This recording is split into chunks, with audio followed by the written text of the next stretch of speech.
Isa si Sofia Andres, pinakamagandang mukha sa showbiz. At talaga namang maraming lalaking humahanga sa kanya. Isa din siyang mabuting anak at kaibigan dahil kaibigan niya at best friend niya walang iba kundi si Catherine Bernardo. Naging sikat din siya sa larangan ng showbiz at lagi siyang best friends ng mga sikat na artista. Pero it doesn't mean na hindi siya popular dahil maraming nagmamahal sa kanya dahil sa kanyang kagandahan, kagalingan din sa pag-arte at pagiging mabuting tao. Sa kasagsagan ng kanyang popularity ay nakilala niya si Daniel Miranda ng anak ng isang mayamang angkan sa Pilipinas. Nabuntis si Sofia Andres kaya naglaylo ito sa kanyang showbiz career. Marami ang nanghinayang pero marami din naman ang naging masaya sa piniling landas ni Sofia. Pero ano tong balita na sinasabing hiwalay na si Daniel Miranda at Sofia Andres?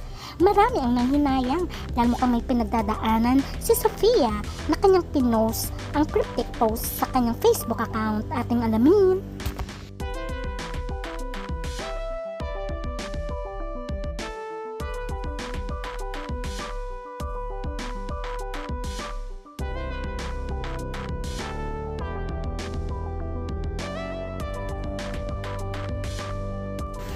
Sino nga ba si Sofia Andres? Siya si Sofia Luis Alejandra Andres.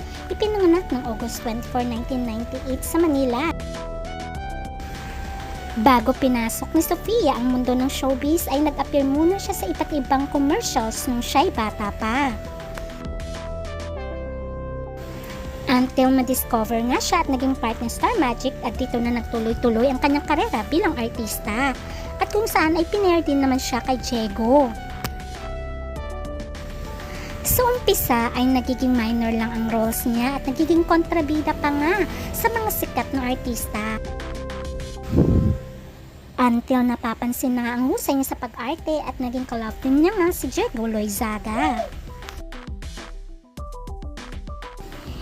Inamin ni Diego Loizaga na si Sofia Andres ang kanyang totka, the one that got away. Inamin ni Diego na siya ang may kasalanan kaya sila naghiwalay ni Sofia Andres at nag-break sila noong year 2018.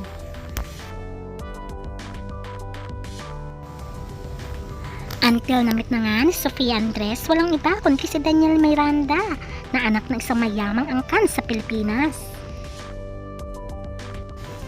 At dito na bumulaga ang balita na nabuntis ni Daniel itong si Sofia at nagkaroon nga sila ng anak na si Zoe na isang babae. Pero sino nga ba si Daniel Miranda sa totoong buhay? Ang mga Miranda ay galing sa Cebu. Siya ay anak ni Martin Miranda at Angelique Luhilier.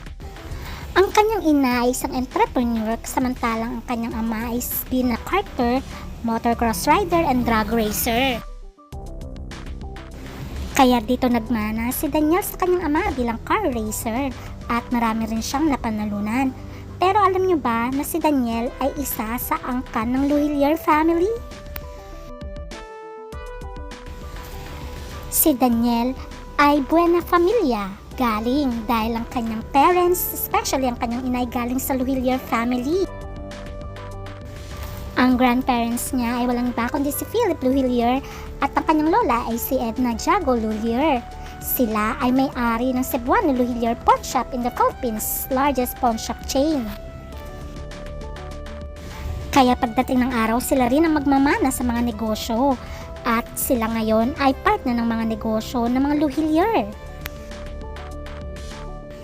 Dahil bata pa noon, si Daniel ay magaling na siya sa cars and racing, kaya naman pinagpatuloy niya ito at kinarera niya ito bilang isang car racing. At dito na nga nakapanalo siya internationally like Singapore, Indonesia, Macau, and more. Kaya naman sabi ng mga fans, ang swerte ni Sofia dahil mayaman, gwapo na at mapait ang kanyang boyfriend na ngayon ay buntis na siya sa kanilang unang baby na si Zoe. Dahil sa kanilang baby na si Zoe ay naglaylo si Sofia Andres sa kanyang karera bilang artista at bilang commercial model. Sa pagkakaroon nila ng baby ay naging masaya naman ang pagsasama ni Sofia Andres at Daniel.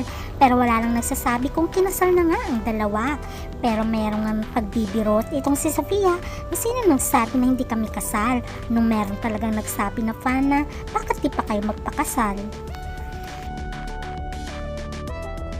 Sasama ni Sofia at ni Daniel Miranda dahil very low-key lang ang kanilang relasyon kahit may kaya si Daniel. Pero ano tong mga cryptic post ni Sofia na nagsasabi na hiwalay na ang dalawa.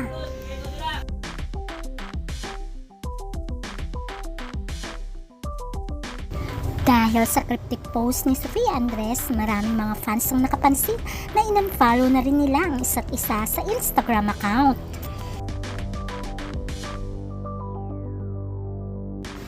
Sa kanyang Instagram account, sinabi ni Sofia ang tungkol sa cryptic post about souls who are not meant to stay. At sabi niya, only to realize some souls aren't meant to stay. They pass through like seasons, loud with storms, soft with sun, and still with all the love in me, I open the door wide and watch the wind carry you gently away. Ayon kay Sofia. At sa isa niya pang post, shinare niya ang bulaklak. At ang sabi niya, strange isn't it? How you can weather every storm, bleed through every fight, only to be left in the silence after. Hard to tell when echoes don't answer back. Iyon ang kanyang pinost sa kanyang Instagram account na naging palaisipan sa mga fans. Dahil sa pangyayaring to, maraming fans ang nalungkot dahil akala nila magkakaroon na ng forever kay Sofia at Daniel Miranda. Pero ano nga bang katotohanan sa cryptic post na ito? Totoo nga bang hiwalay ng dalawa? Maraming fans ang hindi makapaniwala dahil imposible daw hiwalay ng dalawa dahil makikita naman sa Instagram post ni Sofia na recently lamang ay magkasama sila nila Daniel at ang kanyang anak na nagbakasyon at very sweet pa nga ang dalawa. Kaya sabi nga nila baka chismis lang ito. Sabi nga ng mga fans, masayang pamilya nila, ang cute nga nila pag sila ay magkakasama, kaya sana hindi totoo maghiwalay sila.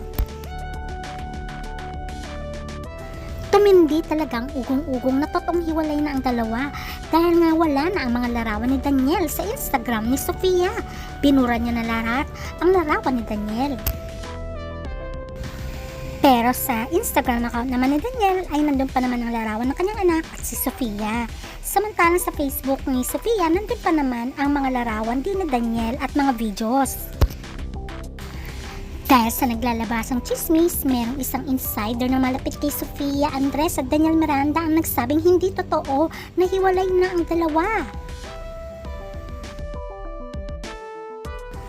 Ayon sa insider ay okay naman silang dalawa, maaaring nagkatampuhan lang. Ilang beses na rin naman nagkatampuhan yung dalawang yan, pero nagkakabalikan pa rin at nagkakaayos.